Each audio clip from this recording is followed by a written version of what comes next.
Hello everyone. So in the previous episode, we went ahead and connected the new user in, and we've got this where the list box will now be full of the data we're looking for.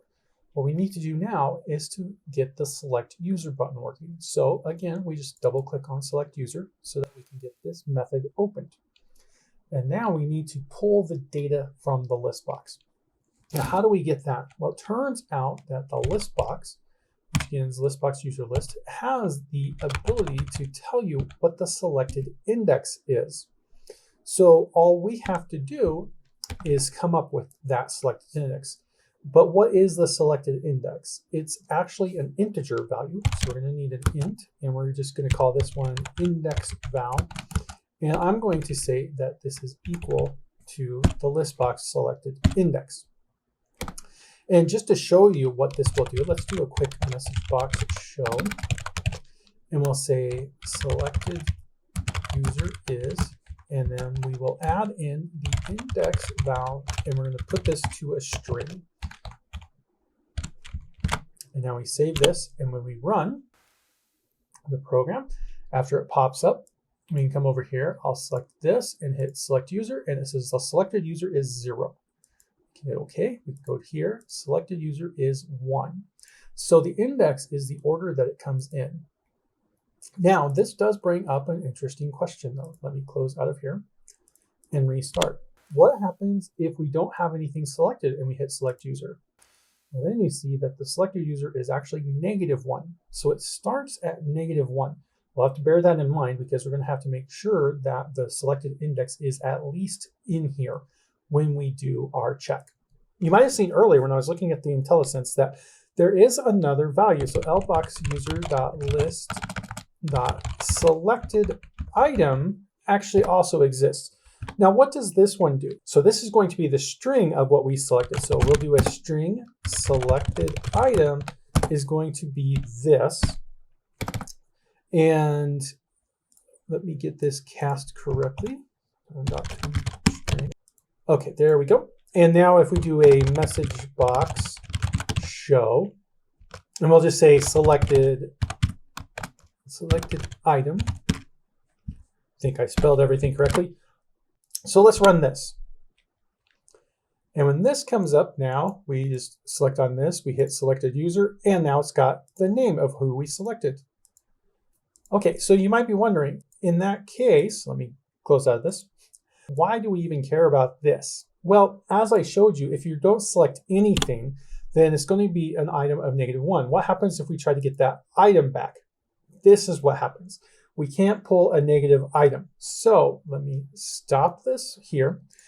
So the first thing that we're going to have to do then is we're going to put in if index value is equal to -1, then we're going to basically do nothing. We're just going to ignore that. Otherwise, then we add in this information. And we don't actually need this. We're gonna change this format because we're not going to save it this way. But now, just to show you how this is now working, now if I come up here and I just hit select user, nothing is happening.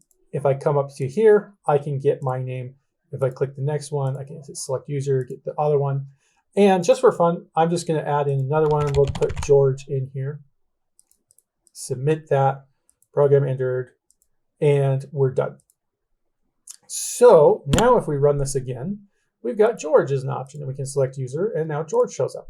Okay, so that's all that we wanted to do. We can see that this part is working as intended so far, but we obviously want it to do more than just do a message box of what was selected. So we need to actually put this value back into form 1 for the username. So to do that, we can come back to form 1.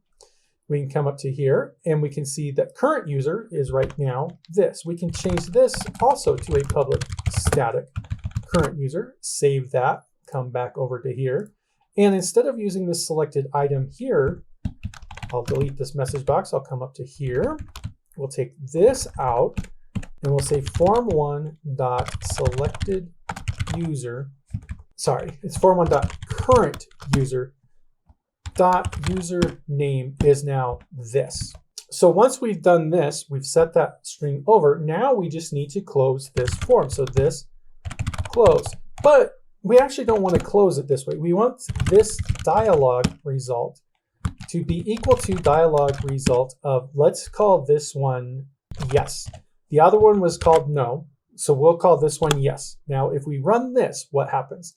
So we get this, we can say, we're going to select Peter, we select the user, program is entered, and nothing happened. Well, we still haven't hooked this back up on the form 1.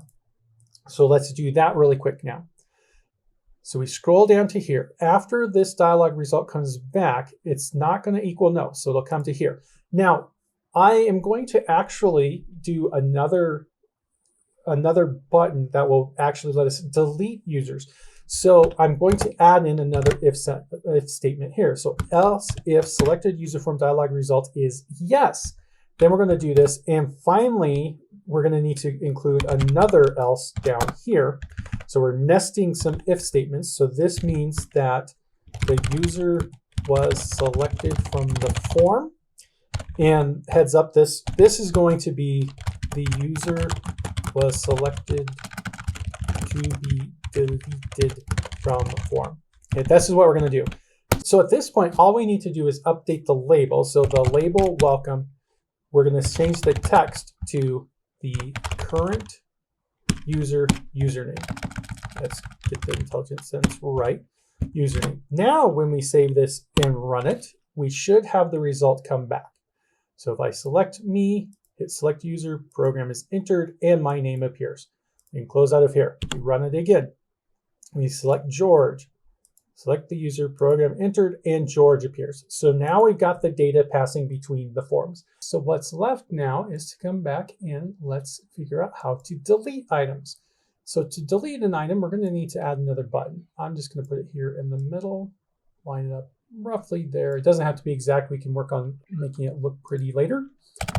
And we're going to do btn delete for this. And I'm going to do an and sign and the word delete for this. And actually, I'm thinking we want delete user to actually be in there. So speaking of design issues, I think I do want new user to come before delete user. I'm going to put it separated like this for now, just because I don't want anybody to accidentally be clicking on the delete user when they don't want to delete somebody. But now that we've got this in place, we do the same thing as before. We double click on this and we don't slide it over first. Let's get that back. We double click to bring it to this. And now the logic for how we are going to delete an item is very similar to how we selected the item. So we can actually come up to here and we can just copy all of this because we're going to need most of this. We just put it back in here. Again, we'll do nothing. And now at this point, we'll actually prompt the user to make sure they didn't accidentally click on the delete item. So to do that, we can do another message box. So we do a message box.show. Are you sure you want to delete the selected user? And in fact, we can go ahead and put this. Are you sure you want to delete? And then we'll do a space plus, and we will do the lbox user list dot selected item to string plus user, like this. Now, to get it where the message box will actually give us a yes, no option, what we can do is we need to put in, we'll do an alert for the title, and then we just do message box buttons, and we'll say yes, no, cancel. Do we want to cancel to yes? Because we want to give them the ability to say, I'm sorry, we'll cancel out of that. So we'll do this. This will give us more options. So this will just pop it up, but we need to actually get a result back. So what we'll do is, let's say a dialog result of result is equal to this message box here. So this will be a shortcut that will give us the result. And we can actually do with the IntelliSense here. So if it's yes, then we're going to do this data. But what we're going to send back is we don't want to send back the yes or no. We're using yes or no in the regular response up here. So let's use the, let's see, we will use the abort response for this. Otherwise, for either no or cancel, we can do the same thing. We can just ignore the results. So otherwise, we'll just ignore it. Now, if we save this and we run this, we will get the ability now to delete users as well. So delete users over here. If I say I want to delete Paul, click on Paul, say delete users, and says, are you sure you want to delete Paul user? And we can word that better. But if I say, oh, I hit the wrong button, I can cancel. It comes right back to here. No harm, no foul. If I go delete user and say no, it comes back to this, right? But if I hit delete user and hit yes, now it's going back to our regular flow. Because we haven't set anything yet, then we've got this. Now, we actually probably don't want to send this one back to the regular flow one yet.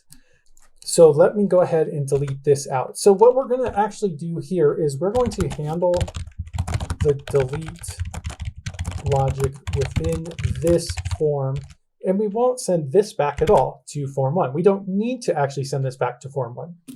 And to delete this, all we need to do is search through and find the result that matches and then remove it from the list of items.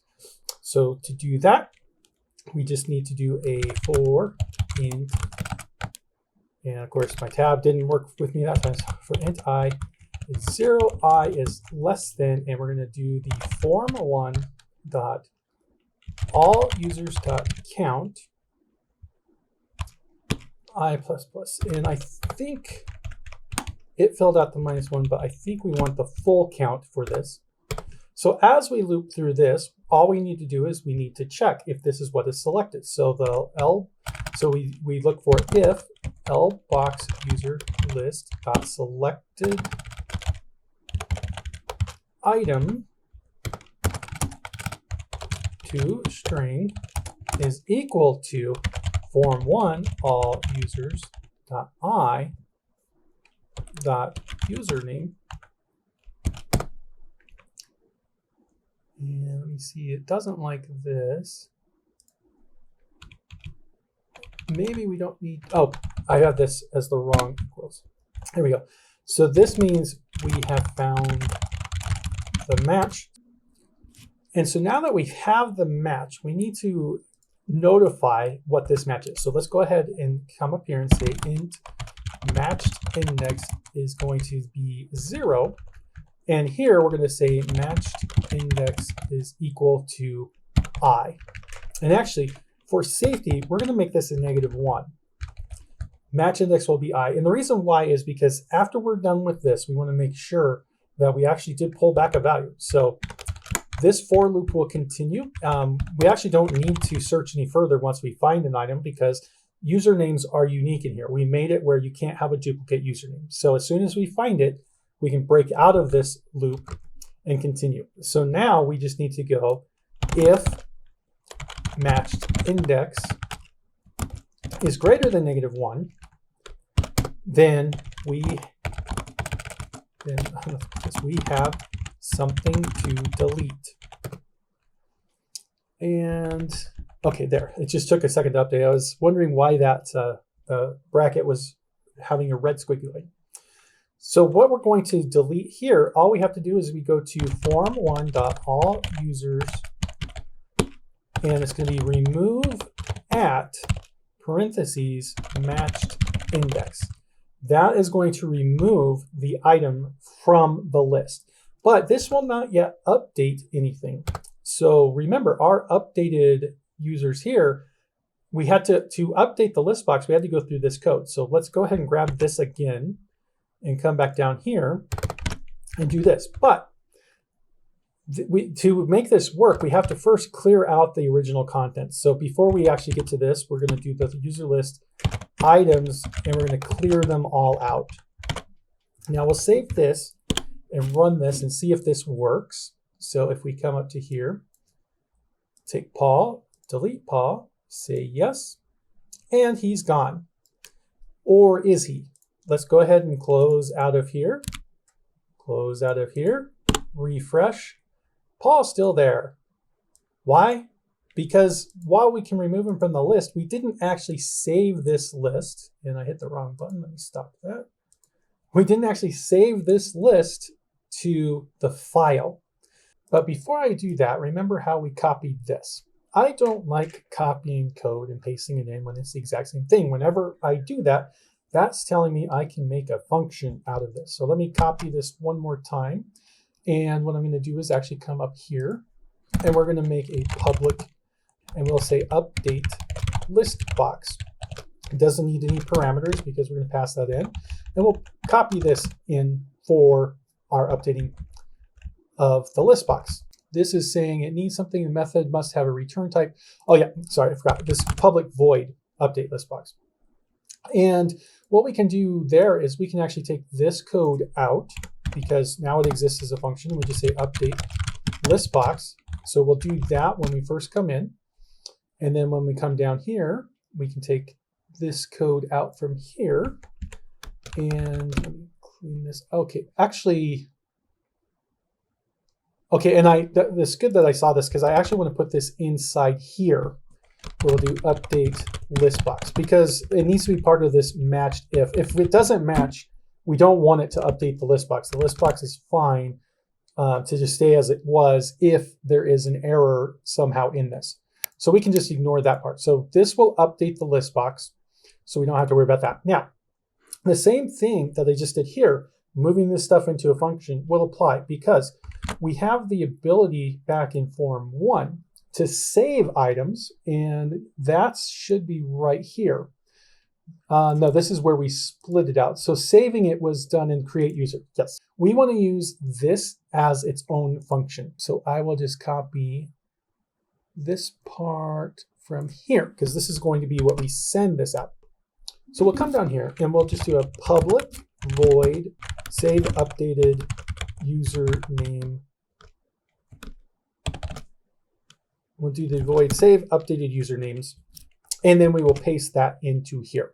That means, of course, that now we can come back up where this was at, take this part out, delete that, and replace it with a call to this function. So this will be save updated username.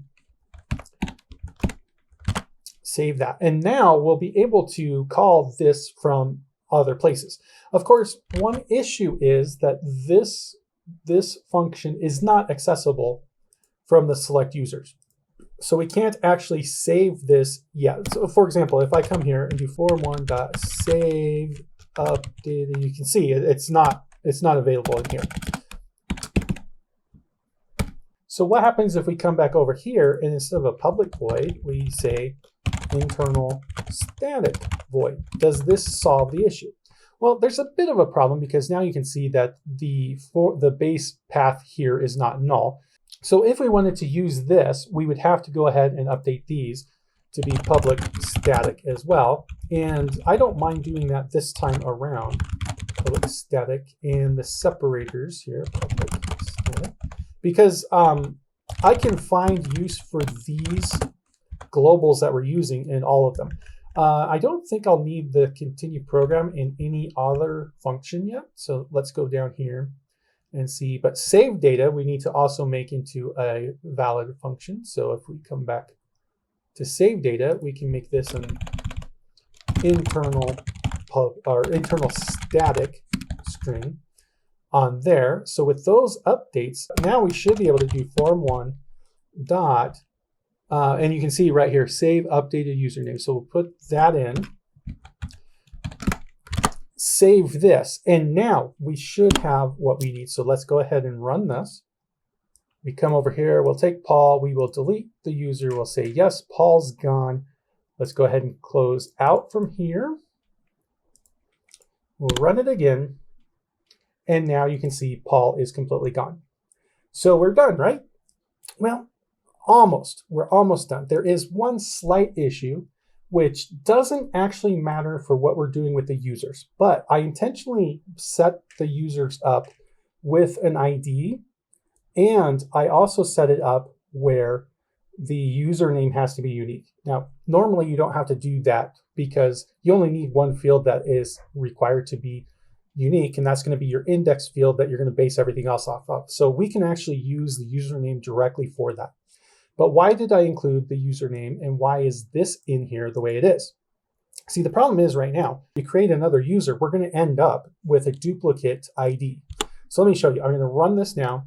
So it's just got the two. If I now say, let's make a new user, pull this over, and let's call it Ringo, and we'll submit that. And we get in here. So Ringo is now created. Let's go ahead and open that file that we just created. So we come in here, and down to this, we open it. And you can see George is 2, Ringo is 2. We've duplicated the ID. And that's clearly not good. The reason it did that is because this is based off of the count that is used. So because we deleted a user, then the original count, which would have been 2, then is set back 1, and then it reuses that count when it's creating another variable. This is one of those where this doesn't matter when we're dealing with the username, because we're actually indexing off the username itself. But this will matter a great deal once we get into the vocabulary. So instead of having the ID based off of the user count, we need something that we can guarantee the ID is going to be unique on. And what is a way that we can guarantee something unique? When somebody is creating a user on their computer, time is tracked down to the millisecond. So unless somebody can reset the clock and then use the exact same millisecond, then that ID, if it's the time that they did it with the milliseconds, is going to be unique. So we can make the ID just be that system timestamp. It's actually pretty easy to do. The only problem is that it is a long variable, not an integer. So we do have to change our class type. So what we could do is we can actually pull the date time offset from the beginning of Unix epoch time. So that, I believe, was January 1st of 1970, and it just counts the number of milliseconds between that date and today, and it's always increasing. So what we can do is we can start with a date time offset, and we can just call this current time. And that's going to be equal to a date time offset of UTC now. UTC now. Semicolon. Now this is going to give us a variable, and we can grab the milliseconds off of this, but we're going to need a variable to do that. So we'll do long, and we're going to do the time. Let's do time in how do we spell it? Milliseconds is going to be this current time dot to Unix time milliseconds. So a little bit confusing to make this, but now that we've got this, let me go ahead and comment this out for a second. What we're going to do is we're going to come up to our users, and we're going to change this from an int to a long. Change this to a long as well. And then we'll come back to here, and then all users here, the current user ID is going to equal the time in milliseconds. So now we have to update where we have this. So this is actually going to need to be a long as well. Okay, so I think we've got all of those updated. There might be a few that we'll still need to look for. We'll save this. Make sure over here, did the ID ever get put in? I think that we were good to go on this. Let's go ahead and run this and see what happens.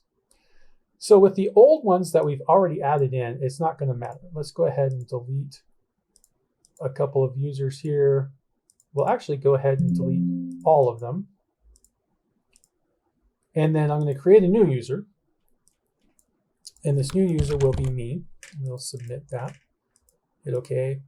Come to here. It's got me. Now, did this create the file correctly? Let's go ahead and look. Come down here. We open. And now you can see we've got a big digit here. But this is going to be guaranteed to be unique. And every time a user is added or subtracted, the user ID will be unique. And again, this is going to be important for when we are dealing with the words, because words in different languages can be spelled exactly the same and have radically different meanings. So what we're going to do finally in this is we're going to update all of the author IDs from integers to longs. So we'll just do this really quick, because when we create these other items, these other objects, we're going to use the same technique to create the usernames. And again, it's not as critical for the username, because the username itself is going to be unique. All right, with that, I hope y'all have a wonderful day.